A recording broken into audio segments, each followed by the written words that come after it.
Osteomyelitis है। इसमें chronic और एक्यूट दोनों का ऑस्टियोमाइलाइटिस एक ही साथ देखेंगे, क्योंकि पैथोफिजियोलॉजी लगभग सेम ही है।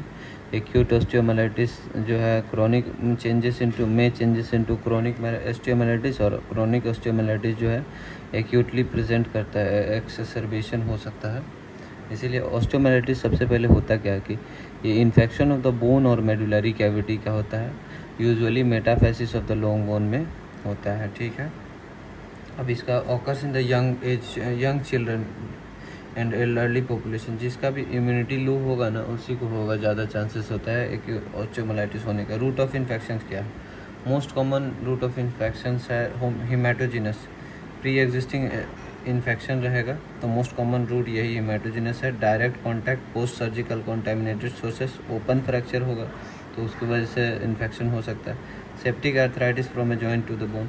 अब जॉइंट सेप्टिक आर्थराइटिस में क्या है, नी जैसे नी जॉइंट है, उसका नी का जो जॉइंट स्पेस होता है उसमें से इन्फेक्शंस बोन में जा सकता है, तो सेप्टिक आर्थराइटिस सोर्स हो सकता है। नेक्स्ट है staphylococcus aureus is the most common cause of osteomyelitis.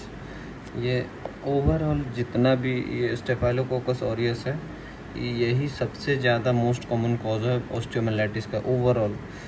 या फिर एक्यूट इन्फेक्शन हो, क्रोनिक इन्फेक्शन हो, डेवलपिंग कंट्रीज हो, HIV एड्स हो, इम्यूनो कॉम्प्रोमाइज्ड पेशेंट हो, ओपन फ्रैक्चर हो, पोस्ट सर्जिकल iatrogenic हो, मेल फीमेल यंग एल्डरली, जितने भी केसेस हैं सब में स्टेफाइलोकोकस ही मोस्ट कॉमन ऑर्गेनिज्म है।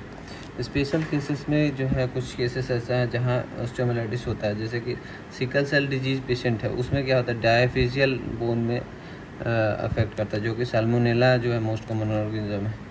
और जब भी मेटाफिसिस में होगा तो स्टेफ ऑरियस ही मोस्ट कॉमन होगा। IV ड्रग यूजर्स में स्यूडोमोनास होगा मोस्ट कॉमन। एनिमल बाइट होगा तो पास्चुरेला ये मोस्ट ऑर्गेनिज्म होगा। ह्यूमन बाइट में के आइकिनेला होगा। प्रोलॉन्ग पेरेंटल थेरेपी में फंगल ऑर्गेनिज्म होगा।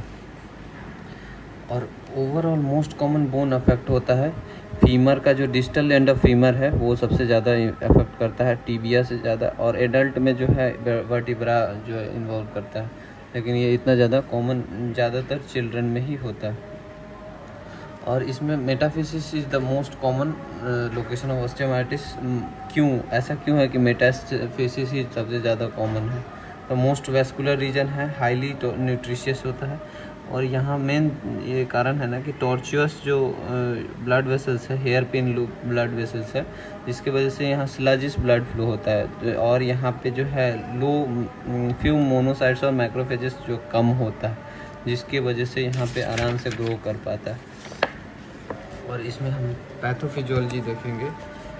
पैथोफिजियोलॉजी में क्या है कि ये ऑस्टियोमाइलाइटिस का पैथोफिजियोलॉजी है कि बैक्टीरिया सबसे पहले एंटर करता है हेमाटोजिनस रूट के थ्रू, और हेमाटोजिनस रूट के थ्रू जैसे ही बोन में आया एब्सेस फॉर्मेशन करना शुरू कर देता है।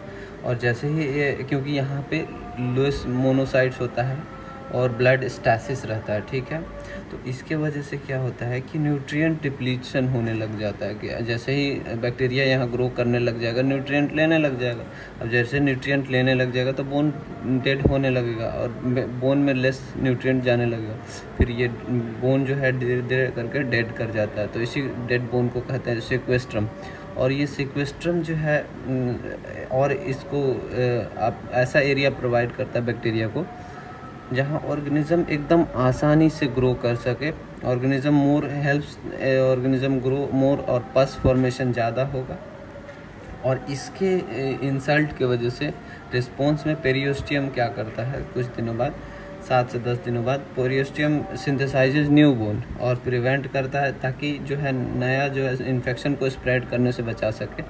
इसको पेरियोस्टियल रिएक्शन बोलते हैं। और पेरियोस्टियल रिएक्शन में क्या होता है कि ऑस्टियोप्रोजेनेटर सेल्स होता है और जो कि न्यू बोन बनाता है, और उसको न्यू बोन को बोलते हैं इन्वोल्यूक्रम।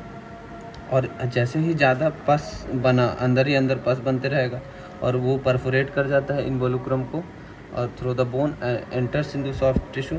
और ज्यों ही ये इन्वोल्यूक्रम को परफोरेट करते हैं, जो परफोरेशन एरिया होता है उसको क्लोएका बोलते हैं। और उसके बाद क्लोएका को, बोन को परफोरेट करने के बाद सॉफ्ट टिश्यू को भी परफोरेट करता है और उसको साइनस बोलते हैं।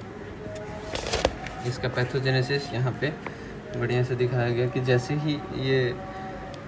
जैसे एक्यूट ऑस्टियोमाइलाइटिस कब तक बोलते हैं, जब तक जो है acute before the formation of sequestrum जब तक बोन डेड नहीं किया है तब तक एक्यूट ऑस्टियोमाइलाइटिस बोलेंगे। और उसके बाद जो भी जहाँ ही बोन डेड कर गया, ये वाला जो वाइटिस दिख रहा है ये अंदर का बोन डेड कर गया, साइड में एब्सेस है, तो आफ्टर बोन एक बार डेड कर गया तो उसके बाद उसको बोलेंगे क्रोनिक ऑस्टियोमाइलाइटिस का जो भी कंसिक्वेंसेस चल रहा है।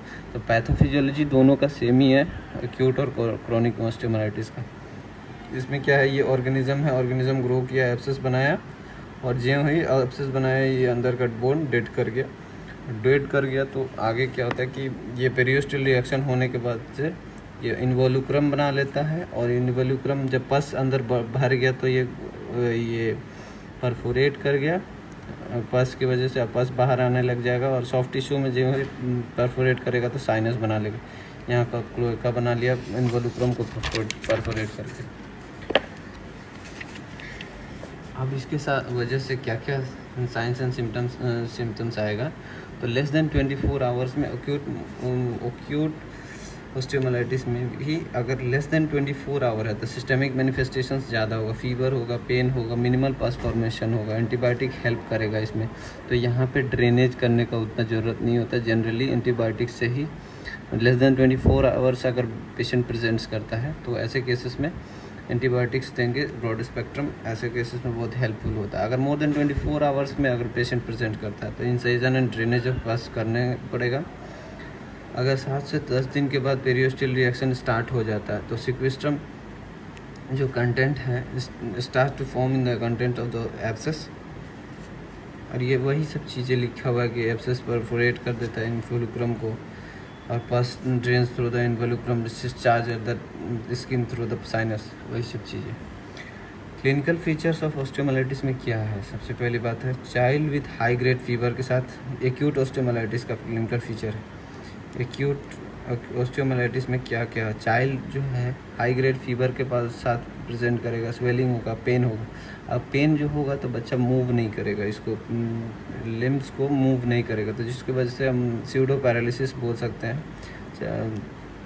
और स्यूडो पैरालिसिस और भी जगह देखा जाता है, सेप्टिक अर्थराइटिस में, स्कर्वी में क्या होता है, सब पेरियोस्टियल हेमरेज होता है जिसकी वजह से पेन होता है। और नेक्स्ट है पैथोलॉजिकल मार्कर्स क्या है, एक्यूट ऑस्टियोमाइलाइटिस में लेस देन 2 वीक्स है प्रेजेंस ऑफ एब्सेस होता है, ठीक है।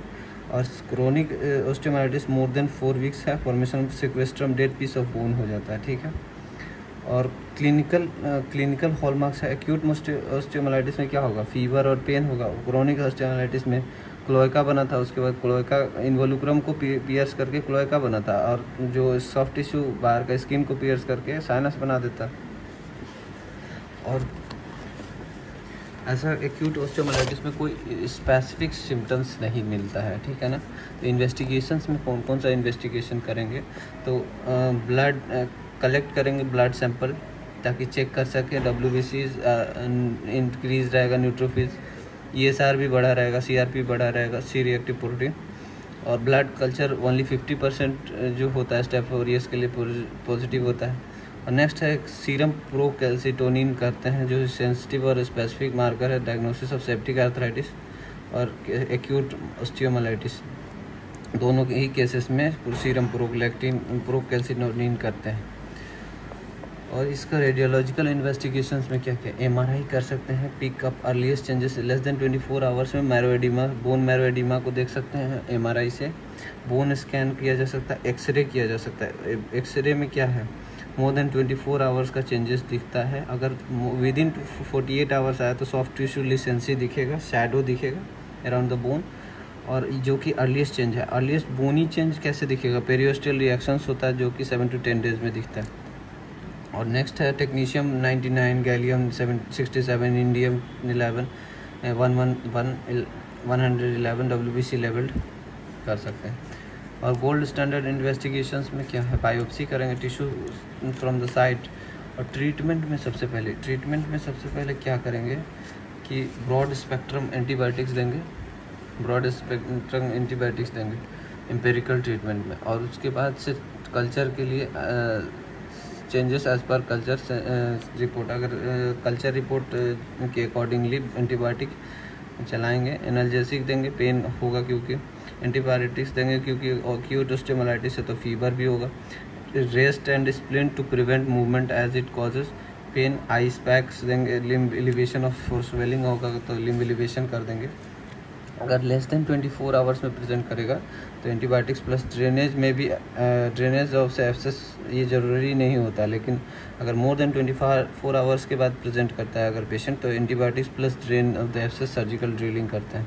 और ड्यूरेशन ऑफ एंटीबायोटिक बहुत ही इंपॉर्टेंट है क्योंकि ये बोन का इन्फेक्शन है तो ये जल्दी पेनिट्रेशन सही से नहीं होता है एंटीबायोटिक का, तो बहुत लेस पेनिट्रेशन होता है, लॉन्गर ड्यूरेशन ऑफ ट्रीटमेंट चलता है। 2 वीक्स तक पेरेंट्रल एंटीबायोटिक्स चलेगा followed by 4 weeks of oral antibiotics. और सी रिएक्टिव प्रोटीन से इसका रिस्पॉन्स एसेस करते हैं। प्रोविजनल ऑस्टियोमाइलाइटिस क्या है? Osteomyelitis acute osteomyelitis less than 2 weeks को बोलते हैं और मोर देन 4 वीक्स होगा तो क्रोनिक ऑस्टियोमाइलाइटिस बोलेंगे। तो कॉम्प्लिकेशंस क्या क्या हो सकता है एक्यूट ऑस्टियोमाइलाइटिस में? तो क्रोनिक ऑस्टियोमाइलाइटिस एक तो मोस्ट कॉमन कॉम्प्लिकेशन हो सकता है, सेप्टिक आर्थराइटिस हो सकता है। क्यों? क्योंकि बोन से अगर ये में जॉइंट्स में चला गया, जॉइंट स्पेस में, तो उसको जो है सेप्टिक आर्थराइटिस बोलेंगे। इन्फेक्शंस और ये जनरली 2 to 14 ईयर्स के एज में नहीं जाता। क्यों नहीं जाता? कि ग्रोथ प्लेट जो है ना प्रोटेक्ट करता है जॉइंट स्पेस। ये जनरली मेटाफिशियल इन्फेक्शन है। अब मेटाफिशियस से उसमें ये में जॉइंट स्पेस में जाने के लिए इसको ये ग्रोथ प्लेट का सामना करना पड़ता है। ग्रोथ प्लेट जो है नहीं जाने देता है, तो यही है। सेप्टिसीमिया हो सकता है, ग्रोथ प्लेट डैमेज हो सकता है।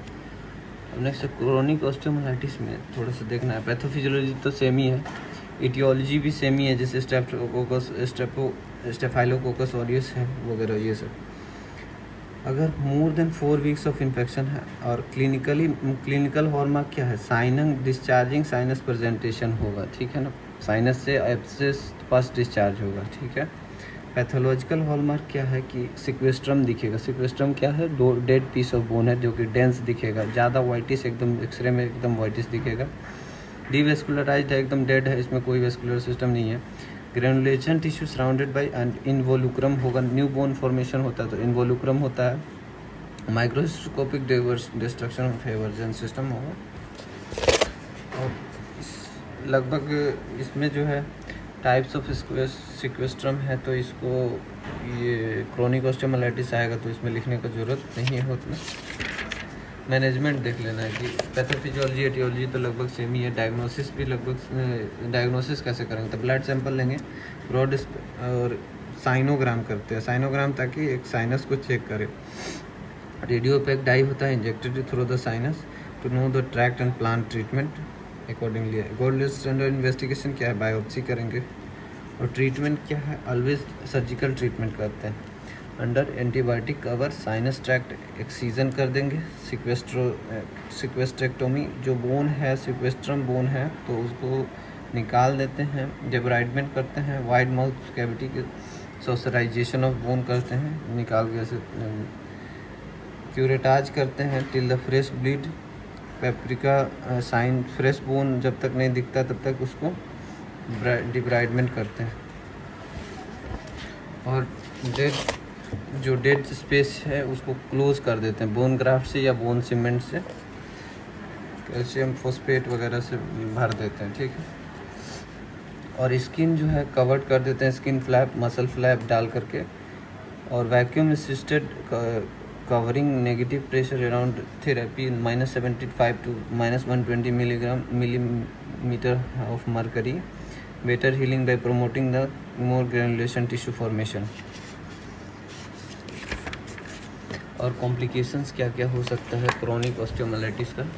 तो वो है पैथोलॉजिकल फ्रैक्चर हो सकता है क्योंकि बोन डिस्ट्रक्शन बाय एब्सेस हो रहा है, वीकेंड बोन हो रहा है, तो एक्यूट एक्सेसरबेशन ऑफ डिजीज होता है, यानी एक्यूट ऑस्टियोमाइलाइटिस हो सकता है। New plastic changes of the sinus स्ट्रैक्ट हो सकता है। स्क्वैमस सेल कार्सिनोमा हो सकता है। एमाइलोइडोसिस हो सकता है बिकॉज ऑफ क्रोनिसिटी। और वेरिएंट्स ऑफ ओस्टियोमाइलिटिस भी होता है। No sinus, no sequestrum, patient have good immunity and organism has low virulence.